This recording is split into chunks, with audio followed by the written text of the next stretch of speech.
Orient bell tiles studio से आप देख रहे हैं एबीपी न्यूज। नमस्कार, एबीपी न्यूज पर हाजिर हूं मैं रुमाना इसाक खान। और इस बीच बड़ी खबर आ रही है। वक्फ कानून पर सुनवाई के दौरान सुप्रीम कोर्ट ने बड़ी टिप्पणी की है। बोर्ड में एक्स ऑफिशियो मेंबर के अलावा मुस्लिम सदस्य ही हो, यह सुप्रीम कोर्ट की तरफ से कहा गया है। वक्फ कानून पर सुनवाई के दौरान सुप्रीम कोर्ट की यह बड़ी टिप्पणी।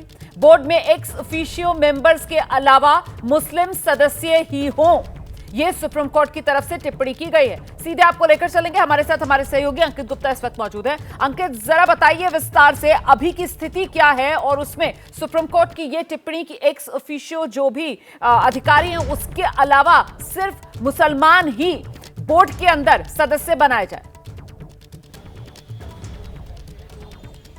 बिल्कुल रोमाना, अब तक जो ये जो कोर्ट का एक अंतरिम आदेश आ रहा है और उसमें जो कोर्ट ने अपना जो अंतरिम आदेश में जिस बात का जिक्र किया है वो अपने आप में काफी महत्वपूर्ण हो जाता है और इसी को लेकर के अभी चर्चा कोर्ट में चल रही है, क्योंकि जो सॉलिसिटर जनरल हैं वो उस पर आपत्ति कर रहे हैं। लेकिन कोर्ट ने कहा क्या है? कोर्ट ने कहा है कि वक्फ बोर्ड में एक्स ऑफिशियो मेंबर के अलावा मुस्लिम सदस्य ही हो, जबकि कानून क्या कहता है? कानून ये कहता है कि 2 गैर मुस्लिम सदस्यों के अलावा एक्स ऑफिशियो मेंबर हो सकते हैं जो कि किसी भी धर्म के हो सकते हैं। तो ऐसे में कोर्ट का यह कहना कि एक्स ऑफिशियो मेंबर के अलावा जो बाकी के सदस्य हैं वो सभी मुस्लिम हो, तो क्या अब यहां पर सवाल ये उठ रहा है कि क्या कोर्ट जो अपना अंतरिम आदेश दे रहा है उसमें वो ये कह रहा है कि जो सरकार ने जो कानून पास किया है जिसमें गैर मुस्लिम 2 गैर मुस्लिमों की बात है, क्या कोर्ट उसको एक तरीके से उस प्रावधान पर रोक लगा रहा है? क्लियरिटी मिलना बाकी है। क्यों? क्योंकि अभी तुषार मेहता ने जब कोर्ट ने यह बात कही है उस पर आपत्ति दर्ज करवाई है। तुषार मेहता ने कहा है कि हम इसका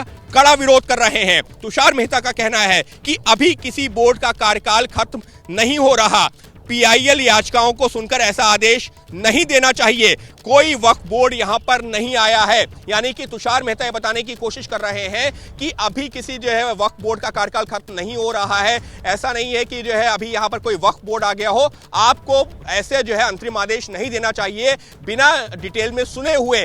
अभी तक की जो सुनवाई हुई है उससे यही समझ में आ रहा है रोमाना, हालांकि अभी सुनवाई जारी है, फिर दोहरा रहा हूं, लेकिन कोर्ट ने जो अंतरिम आदेश में जो बात कही है उससे इशारा यही मिल रहा है कि कोर्ट ये कहना चाह रही है कि ये जो कानून है जिसमें ये प्रावधान किया गया है कि वक्फ काउंसिल में 2 गैर मुस्लिम सदस्यों के अलावा एक्स ऑफिशियो मेंबर जो किसी भी धर्म के हो सकते हैं वो रखा जाएगा। तो कोर्ट ने अभी तक के अपने जो अंतरिम आदेश में जो की जानकारी मिली है ये कहा है कि एक्स ऑफिशियो मेंबर जो कि सरकारी ओहदे के व्यक्ति होते हैं उनको छोड़ करके सभी सदस्य मुस्लिम होंगे। और ये इस वक्त के लिए एक बहुत बड़ी खबर है, क्योंकि इसको लेकर के अभी भी जो है अब ये लीजिए एक बड़ी खबर ये आ गई है कि आज कोई आदेश जो है विस्तृत नहीं आ रहा है, कल दोपहर 2 बजे सुनवाई जारी रहेगी। तो निश्चित तौर पर अभी जो है कुछ चीजों को लेकर के संशय बना हुआ है कि कोर्ट ने जो एक्स ऑफिशियो मेंबर को लेकर के बात कही है, जो सिर्फ सभी सदस्य मुस्लिम रहेंगे, ये जो बात कही है ये अंतरिम आदेश का हिस्सा है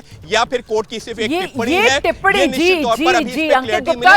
लेकिन जिस तरीके से अदालत की तरफ से सीजीआई की तरफ से साफ किया गया है कि आज कोई आदेश नहीं है और ऐसे में बोर्ड में एक्स ऑफिशियो मेंबर्स के अलावा मुस्लिम सदस्य ही हो, ये एक सुप्रीम कोर्ट की तरफ से इस मामले में सुनवाई के दौरान की गई टिप्पणी हो सकती है। फिलहाल आपको बता दें कल दोपहर 2 बजे से एक बार फिर इस मामले पर सुनवाई होगी। इसका मतलब यह कि आज के दिन की सुनवाई पूरी हो गई है अंकित, और आज के दिन की सुनवाई में क्या कुछ हुआ है सिलसिलेवार तरीके से जरा जल्दी से दर्शकों के सामने रखिए अंकित गुप्ता।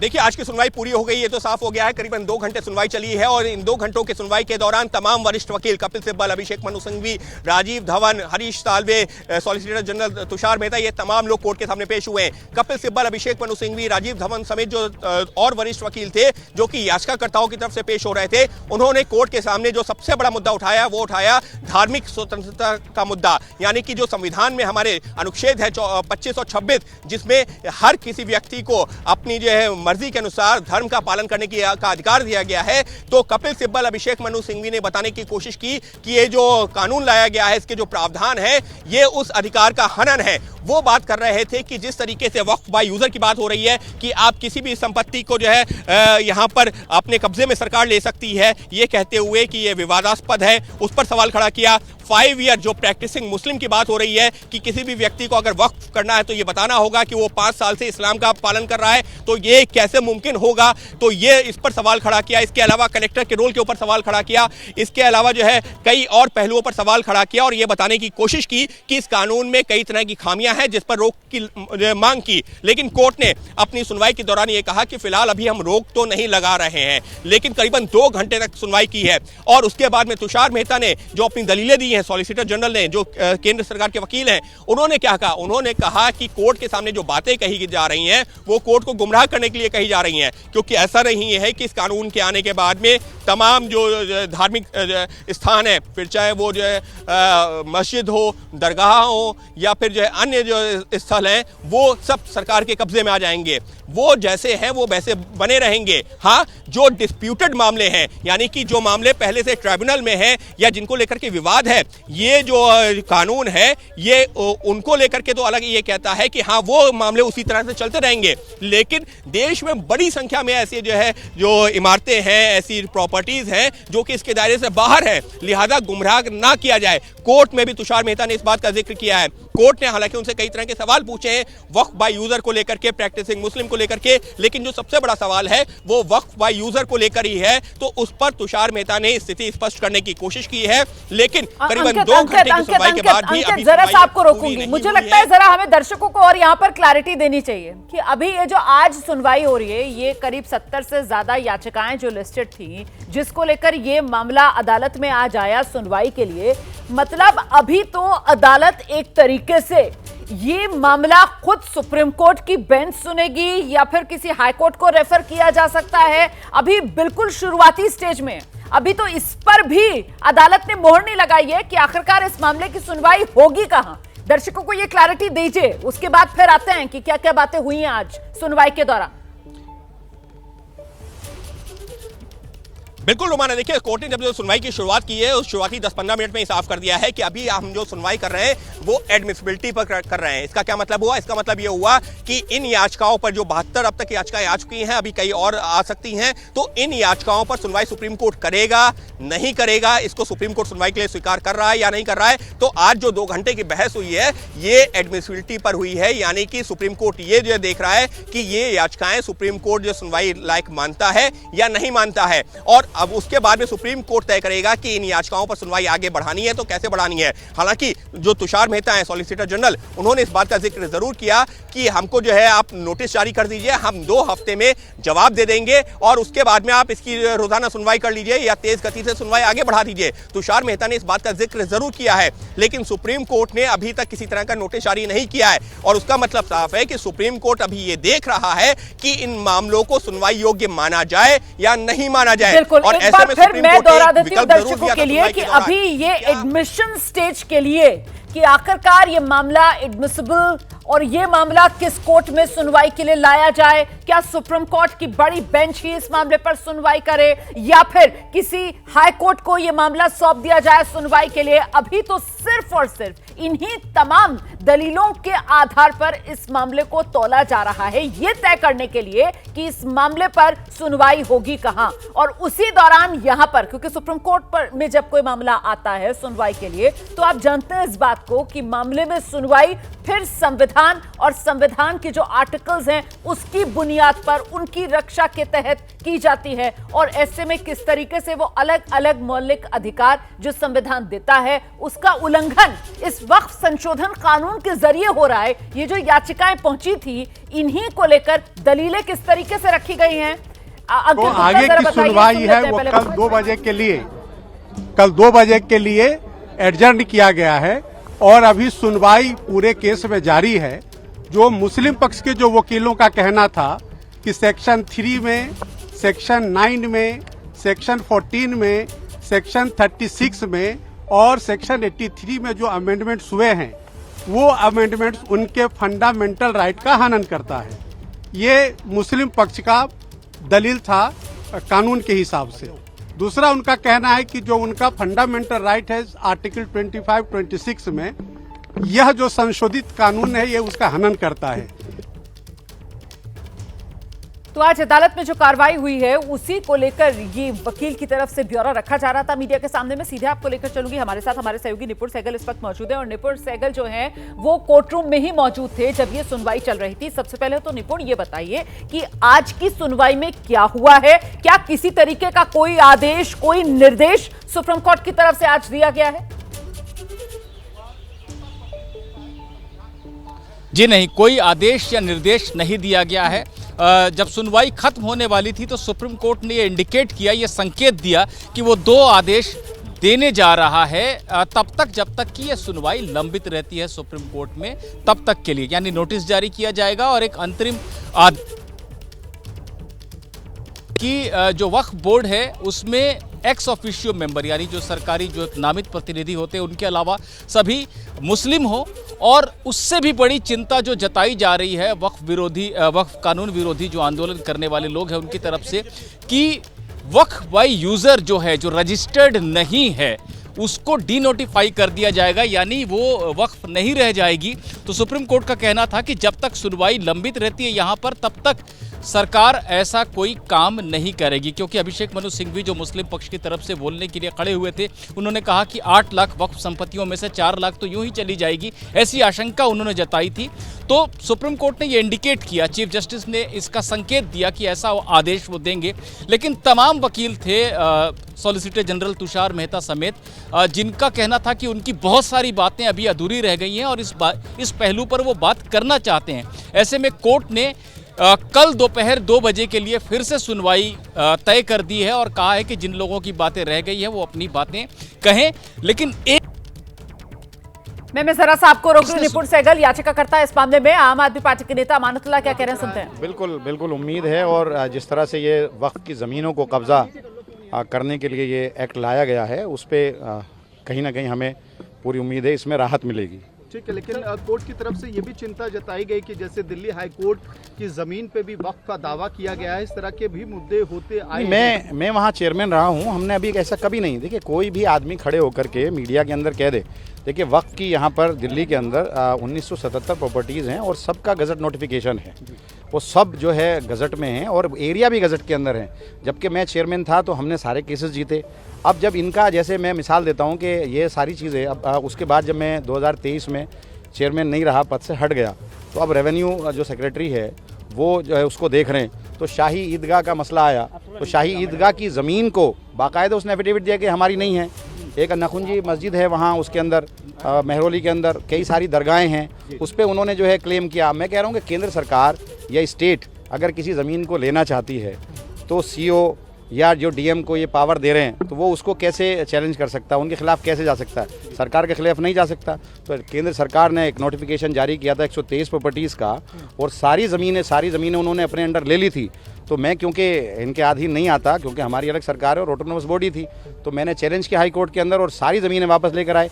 एडमिनिस्ट्रेशन कंट्रोल जो है आज भी दिल्ली वक्फ बोर्ड का है और वो केस चल रहा है। अगर इन्हीं का होता, ये डिविजनल कमिश्नर जो आज है या जो सीओ है अगर आज है, तो आप उम्मीद कर सकते हैं कि रेवेन्यू सेक्रेटरी का या रेवेन्यू जो केंद्र सरकार यूनियन ऑफ इंडिया के खिलाफ वो चला जाता, कभी नहीं जाता। तो यही एक साजिश है इनकी कि स्टेट का ही आदमी इनका जो है सीओ, वो सीओ रहे, स्टेट का ही चेयरमैन रहे और डीएम को सबसे ऊपर जबकि रखा गया है। जबकि मैं यहाँ चेयरमैन था, हमारे जो ऑर्डर होते थे, बोर्ड के जो ऑर्डर होते थे, उसको जो है कोई सुपरसीड नहीं कर सकता। तो बेहद महत्वपूर्ण आज के दिन की सुनवाई रही है, ये कहा जा सकता है, क्योंकि आज के दिन की सुनवाई से निपुण सहगल हमारे सहयोगी हमारे साथ मौजूद हैं। वो बता रहे हैं कि 2 संकेत जरूर इस बात के मिले हैं कि सुप्रीम कोर्ट आने वाले समय में 2 इस तरीके के निर्देश दे सकता है जब तक इस कानून को लेकर सुनवाई पूरी नहीं हो जाती, जिसमें एक तो वक्फ बोर्ड में जो गैर मुस्लिम सदस्यों को लेकर आपत्ति जताई जा रही है उसको लेकर किसी तरीके का दिशा निर्देश, और दूसरी बात जो रजिस्टर्ड नहीं, वो वक्फ नहीं, इसको लेकर डीनोटिफाई सरकार कर सकती है, इस पर भी सुप्रीम कोर्ट की तरफ से रोक लगाई जा सकती है। क्योंकि आज जब सुनवाई हो रही थी रिपोर्ट, तो बाकायदा सीजीआई की तरफ से इस बात का जिक्र किया गया कि साहब अंग्रेजों के आने से पहले तो कोई रजिस्ट्रेशन का प्रावधान ही नहीं हुआ करता था, फिर जो पुरानी इमारतें हैं उनके रजिस्ट्रेशन, इस पर तो एक तरीके से भानुमति का पिटारा खुल जाएगा। जो आप बता रहे थे कि अभिषेक मनु सिंघवी की तरफ से भी दलील दी गई, हालांकि वो एक आंकड़ा, एक आशंका वाली बात उन्होंने कह दी कि साहब 8 लाख में से 4 लाख जो हैं वो तो ऐसे ही निकल जाएंगी। निपुण बिल्कुल बिल्कुल रोमाना, मैं आपके इस सवाल का जवाब दूंगा, लेकिन मैं वहां से शुरू करता हूं जहां पर अमानतुल्लाह खान की बाइट चलने से पहले मैं अपनी बात को रख रहा था। मैं ये बता रहा था दर्शकों को कि चीफ जस्टिस ने आज की सुनवाई के बाद उठने से पहले, ठीक पहले, मुर्शिदाबाद हिंसा पर भी चिंता जताई और पूछा कि क्या इस तरह की हिंसा की घटनाएं और भी हुई हैं। तो साफ तौर पर जजों में इस बात को लेकर चिंता देखी गई कि नए वक्फ कानून को लेकर जो विवाद है वो हिंसक रूप ले रहा है, तो कहीं ना कहीं उस पर लगाम लगाने की भी एक मंशा जजों की रही होगी जब उन्होंने ये बात कही कि जो unregistered Waqf by user properties हैं, जो पुरानी प्रॉपर्टीज हैं, उनको डिनोटिफाई करने पर हम फिलहाल रोक लगाना चाहते हैं और वक्फ बोर्ड में गैर मुस्लिम सदस्यों की संख्या ना हो, मुस्लिम सदस्य ही हो, सिर्फ सरकारी नामित प्रतिनिधियों के अलावा। अंकित गुप्ता के साथ इस वक्त कोई वकील मौजूद हैं और अंकित गुप्ता के पास जरा चलते हैं लेकर दर्शकों को। जी अंकित, बात कीजिए। अच्छा, कांग्रेस के ये सांसद हैं जिन्होंने याचिका दाखिल की थी। जी जी जी रोमन, बिल्कुल बिल्कुल मेरे साथ में मोहम्मद जावेद है, किशनगंज से कांग्रेस के सांसद हैं। जावेद जी, आप लोग कह रहे थे कि इस पर रोक लगा दी जाए, लेकिन सुप्रीम कोर्ट ने कहा अभी पहले हम ये तो देख लें कि इसको सुना जाए या ना सुना जाए, उसी पर अभी सुनवाई चल रही है। सुबह तक मैं बहुत टेंशन में था, हालांकि उम्मीद तो पूरी थी, लेकिन आज जो इंटरेक्शंस हमने सुने और देखे उससे हमें पूरा यकीन है कि जो कॉन्स्टिट्यूशन को बर्बाद करने की कोशिश में मोदी सरकार है या उनके सरकार है, उस पर रोक लगेगा। अरे लेकिन सुप्रीम कोर्ट ने तो पहले अभी यही कह दिया ना कि पहले तो अभी हम एडमिसिबिलिटी पे, यानी कि ये देखेंगे कि हम इन याचिकाओं को सुनवाई कर भी सकते हैं या नहीं। तो आपको लगता है कि आप जो सोच रहे हो? हमें पूरा यकीन है कि जो हिंदुस्तान की आवाम चाहती है उसी के पक्ष में फैसला। लेकिन सॉलिसिटर जनरल ने तो कहा ना कोर्ट में कि गलत तथ्य कोर्ट के सामने रखे जा रहे हैं। वक्फ बाय यूजर का मतलब ये नहीं है कि कोई भी जो है आप जो मस्जिद पे कब्जा कर लेंगे या सरकार जो दरगाह पे कब्जा कर लिए, यही सब गलत फहमी आप लोग के द्वारा फैलाई जा रही है। हम लोग नहीं, ये सब सॉलिसिटर जनरल ने कहा के जरिए फैलाई जा रही है। वो सही चीज बताया जाए। ये मिनिस्टर और प्रशासन के तरफ से जो मौजूदा सरकार है और उसके साथ मीडिया हाउसेस के तरफ से ये जनरल ने कहा है, सुनाया जा रहा है, एग्जाम्पल मांगा गया है कि कहाँ एग्जाम्पल दीजिए, समझे? क्या ऐसा कुछ नहीं, क्या कहा गया बताइए। जो कहा गया है कल जजमेंट होगा, हम पूरे मुतमईन हैं कि फैसला हिंदुस्तान के मुस्तकबिल के लिए किन चीजों पर आपत्ति है, किन चीजों पर आपत्ति है। फिलहाल जो है बिल्कुल मोहम्मद जावेद को हमने सुना, जल्दी से मैं लेकर चलूंगी। अब हमारे साथ निपुण सहगल इस वक्त मौजूद है और जरा निपुण से जानते हैं। निपुण, जरा आइए इस बात पर भी, जो यहाँ पर कांग्रेस के सांसद याचिका करता भी है मोहम्मद जावेद, उनकी तरफ से कहा कि कल सुप्रीम कोर्ट फैसला सुना देगा। तो आपको लग रहा है कि कल तक सुप्रीम कोर्ट की तरफ से इस मामले में कोई आदेश आ जाएगा? और आप अपनी बात भी मुकम्मल कीजिए जो आप बताना चाह रहे थे। बिल्कुल रोमाना, देखिए मैं ये कह रहा था कि सुप्रीम कोर्ट के जजों को इस बात की चिंता थी कि ये प्रदर्शन जो है हिंसक रूप ले रहा है, तो ऐसे में जो विवादित चीज़ें हैं उनका कोई तात्कालिक समाधान एक करने की कोशिश, जब तक कि यह विवाद लंबित रहता है अदालतों में। हालांकि सुप्रीम कोर्ट ने यह भी कहा कि हम सुने या किसी हाई कोर्ट को भेज दें, यह भी अभी हमें तय करना है। तो ऐसे में यह भी नहीं कह सकते कि सुप्रीम कोर्ट ही सुनेगा, लेकिन एक संकेत यह भी आया था कि हम नोटिस करेंगे और सरकार का जवाब आने तक या सुनवाई करने तक जो है एक अंतरिम आदेश देंगे। जहां तक ये बात है कि कल कोई फैसला आ जाएगा, जैसा मोहम्मद जावेद उम्मीद जता रहे थे, तो फैसला नहीं आएगा। वो सांसद जरूर हैं, लेकिन कोर्ट की प्रक्रिया से पूरी तरह से वाकिफ नहीं है, उसको फैसला नहीं कह सकते। जैसा मैंने बताया कि एक अंतरिम आदेश हो सकता है कि कुछ एक जो विवादित जो चीज़ें हैं जिनको लेकर ज़्यादा विवाद हो रहा है, जैसे कि एक जो ये इस आशंका, इससे आशंका ही कहेंगे, भ्रम तो नहीं कहेंगे, ये जो एक आशंका जताई जा रही है कि जो संपत्ति वक्फ है लेकिन रजिस्टर्ड नहीं है, वक्फ बाय यूज़र थी, 100 साल पहले की गई थी, 50 साल पहले की गई थी, वक्फ करने वाला व्यक्ति अब है नहीं दुनिया में, और उसका मालिकाना हक नहीं था, लेकिन वो वक्फ बाय यूज़र था, तो उसने उस समय वो कर दिया था क्योंकि उसके पास ही संपत्ति थी। तो ऐसे लोग कहाँ से आएंगे, कहाँ से रजिस्ट्रेशन होगा? क्योंकि सरकार ये कह रही है कि रजिस्टर्ड जो प्रॉपर्टी है उस पर कोई खतरा नहीं है। सुप्रीम कोर्ट ये कहना चाह रहा है कि रजिस्टर्ड या अनरजिस्टर्ड जैसी भी स्थिति है, फिलहाल किसी संपत्ति को आप डी नोटिफाई नहीं करेंगे। यानी कि जब तक ये लंबित है, जब तक हम कानून को पूरी तरह से हम वैध नहीं करार देते हैं, तब तक आप इसके आधार पर ये कार्रवाई नहीं करेंगे कि किसी भी संपत्ति को आप नोटिस भेजना शुरू कर दें कि आप कैसे इसको वक्फ की संपत्ति कह रहे हैं, इस पर सरकार का दावा है या किसी का भी दावा है। तो एक तो ये नहीं होगा, सुप्रीम कोर्ट ये कहना चाह रहा है कि डी नोटिफाई ना करें और वक्फ बोर्ड में मुस्लिम सदस्यों को ही रखा जाए एक्स ऑफिशियो मेंबर्स के अलावा, फिलहाल जब तक सुप्रीम कोर्ट कानून की वैधता को तय नहीं कर लेता, या हाई कोर्ट में भी अगर भेजते हैं तब भी वहां पर वैधता तय नहीं हो जाती है। ये सुप्रीम कोर्ट ने संकेत दिया है, लेकिन ये एक अंतरिम आदेश होगा। यानी विवाद से बचने के लिए या एक जो रोष है, एक जो आशंकाएं हैं, उनका एक तात्कालिक समाधान करने की सुप्रीम कोर्ट ने बात कही थी, ना कि कल कोई अंतिम आदेश आने जा रहा है। सुप्रीम कोर्ट कल भी सुनेगा करीब 1 घंटा सभी पक्षों को, और उसके बाद कोई अंतरिम आदेश कोर्ट दे सकता है और ये तय कर सकता है कि आगे इस मामले की सुनवाई किसी हाई कोर्ट में होगी या सुप्रीम कोर्ट में होगी, और अगर सुप्रीम कोर्ट में होगी तो कब, कैसे, किस तरह से, क्या कोई समय सीमा के तहत सुनवाई होगी, ये सारी बातें कल तय हो सकती हैं। देखिए, वक्फ बोर्ड के अंदर कितने सदस्य गैर मुस्लिम, इसको लेकर सॉलिसिटर जनरल की तरफ से अदालत को यह बताया गया कि एक्स ऑफिशियो सदस्यों के अलावा सिर्फ 2 ही गैर मुस्लिम होंगे।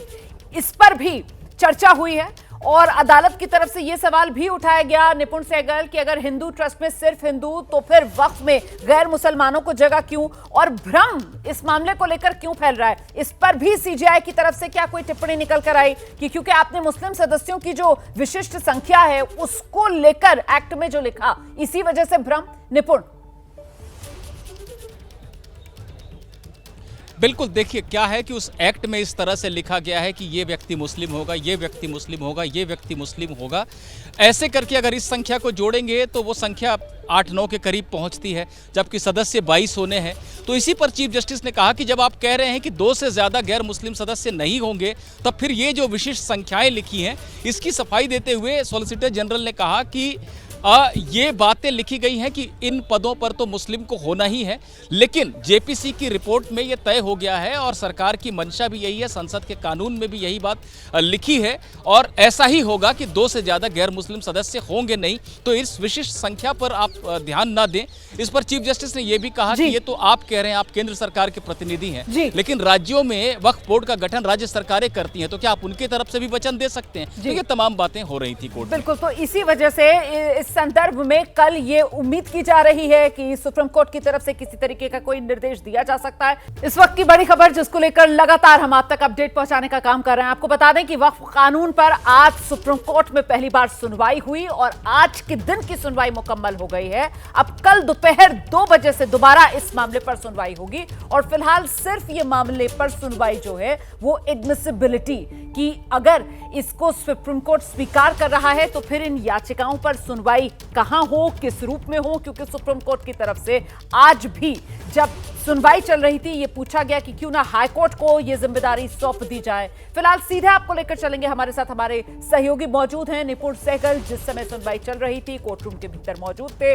निपुण, लगातार आप पल पल का अपडेट भेज रहे थे और एक वक्त ऐसा लगा जैसे एक तो वक्फ बोर्ड में वो गैर मुस्लिम सदस्य ना रखे जाएं एक्स ऑफिशियो मेंबर्स के अलावा, और साथ ही साथ जो वक्फ बाय यूज वाली अनरजिस्टर्ड प्रॉपर्टीज हैं उनको डी नोटिफाई ना करे सरकार। इसको लेकर सुप्रीम कोर्ट कोई निर्देश देने ही जा रही है, लेकिन उसके बाद जिस तरीके से सॉलिसिटर जनरल की तरफ से और समय मांगा, इसी वजह से इस मामले पर आज सुप्रीम कोर्ट ने कोई निर्देश नहीं जारी किया। निपुण सहगल,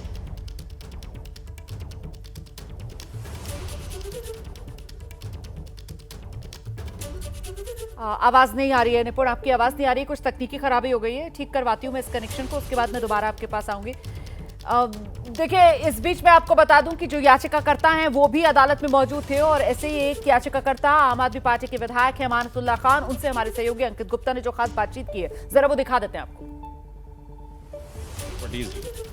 अब वो देश भर में तो 8 लाख से ज्यादा है, 8 लाख 9 लाख प्रॉपर्टी टोटल है तकरीबन, उसमें से 4 lakh properties Waqf by user हैं। जैसे 123 प्रॉपर्टी हैं, 123 प्रॉपर्टी सिंगल एक नोटिफिकेशन अंग्रेज़ों ने 1913 में एक सिंगल नोटिफिकेशन लाए थे उस वक्त में, जब इनको ये लुटियन जोन के अंदर जो है राजधानी इसको बनाना था, तो उस वक्त में एक नोटिफिकेशन के साथ वो प्रॉपर्टी इन्होंने एक्वायर कर ली, ना वहाँ मौके पर गए ना कुछ किया। और उसमें से 123 में से 62 प्रॉपर्टी डीडीए के पास हैं, 61 प्रॉपर्टी LNDO के रिकॉर्ड में हैं। और पीछे इन्होंने एक नोटिफिकेशन जारी किया था यूनियन ऑफ इंडिया ने, कि ये कहा था कि वक्फ ने इन पर ज़बरदस्ती कब्जा कर रखा है और ये यूनियन ऑफ इंडिया की सारी सरकार की हैं और इन्होंने ले लिया था। मैं वहाँ चेयरमैन था, तो मैंने उसको चैलेंज किया हाई कोर्ट में, और वहाँ से हाई कोर्ट से हम लोग जीत कर आए कि एडमिनिस्ट्रेशन कंट्रोल वक्फ का था और वक्फ का रहेगा, कोर्ट ने ये कहा। तो ये कैसे कह सकते हैं 123 प्रॉपर्टी के बारे में, तो खुद ये कह रहे हैं कि प्राइम लोकेशन पर है, जबकि वो तो जब ये अंग्रेज़ों से पहले की हैं, 300-300 साल पुरानी है। अब ये तिकोना कब्रिस्तान है जो DPS के सामने है, एक तो DPS वाला 484 खस रहा है, वो 30 बीघे इन्होंने ले लिया। लेकिन सरकार ने इस कानून में क्या कहा है? ये कहा है कि ये रेट्रोस्पेक्टिव लागू नहीं होगा, जो प्रॉपर्टी डिस्प्यूटेड है सिर्फ उन्हीं को लेकर के जो है ये कानून लागू होगा।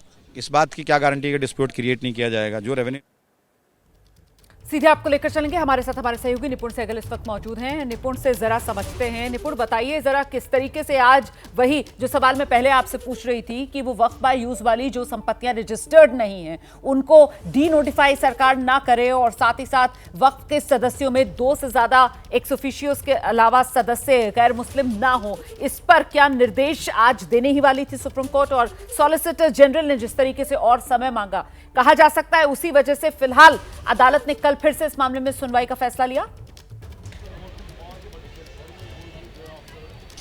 बिल्कुल रोमाना, देखिए सिर्फ सॉलिसिटर जनरल ही नहीं, सॉलिसिटर जनरल तो पुरजोर विरोध कर ही रहे थे, ये कहते हुए कि यह संसद ने पूरी प्रक्रिया का पालन करके कानून लागू किया है।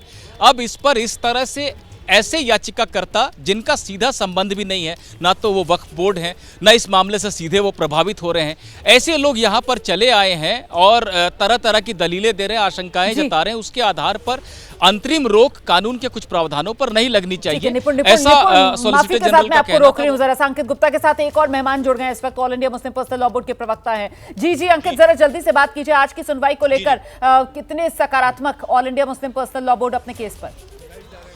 जी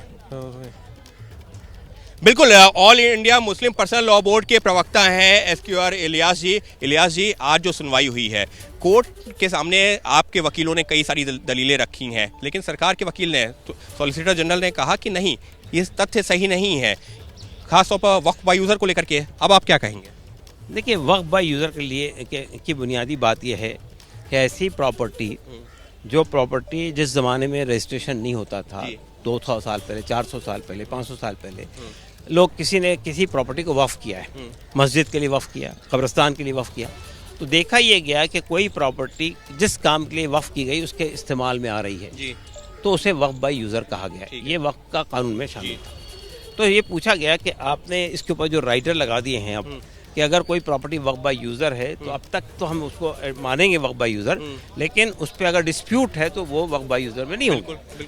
बिल्कुल, तो देखिए ये 72 से ज्यादा याचिकाएं जो आज लिस्ट हुई थी और उसी पर आज सुप्रीम कोर्ट ने सुनवाई शुरू की है। अभी कल दोपहर 2 बजे एक बार फिर इस मामले पर सुनवाई होगी और अदालत की तरफ से आगे क्या रुख अपनाया जाता है इस मामले पर, इस पर हमारी नजर है।